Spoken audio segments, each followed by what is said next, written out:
বন্ধুরা, এই পিচ্চি ছেলেটি এখানে আসে আর দোকান থেকে 10 টাকা দিয়ে একটি চিপস কিনে নেয়, আর চিপসটি ছেঁড়ার সময় পুরো বান্ডিল তার মাথার উপর পড়ে যায়। তখন এটা দেখে আমি তো হাসতে হাসতে শেষ। পিচ্চি ছেলেটি যখন চিপসের প্যাকেটটি খুলে তখন তো সে অবাক হয়ে যায়। প্যাকেটটি খুলে দেখে এর ভিতরে 100 টাকার নোট। এটি দেখে ছেলেটি মাথা ঘুরে পড়ে যায়। এরপর জ্ঞান ফিরলে সে উঠে তাড়াতাড়ি করে বাসার দিকে দৌড় দেয়। আমি তখন ছেলেটির পাশেই ছিলাম আর এটা দেখে আমি অবাক হয়ে যাই। তাই তখনই আমি দোকানদারকে কিছু দিয়ে অনেকগুলো পটেটো চিপস কিনে নিই। অনেকেই বলে এই পটেটো চিপসের ভিতরে নাকি আইফোনও পাওয়া যায়। আমার একটা আইফোন লাগে, আমি কি আইফোন পাবো? প্রথম চিপসের প্যাকেটটা আমি খুলে ফেলি, দেখা যাক এর ভিতর কি রয়েছে। আরে 200 টাকার নোট। যাক, আমার চিপসের টাকাটা উঠলো।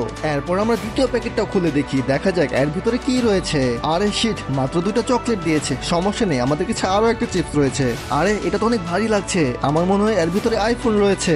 আসলে এই প্যাকেটের ভিতর কি রয়েছে তা দেখার আগে ভিডিওতে একটা লাইক করে চ্যানেলটাকে সাবস্ক্রাইব করে দাও। এইবার দেখা যাক এই চিপসের প্যাকেটটা খুলে কি পাই। আরে 500 টাকা।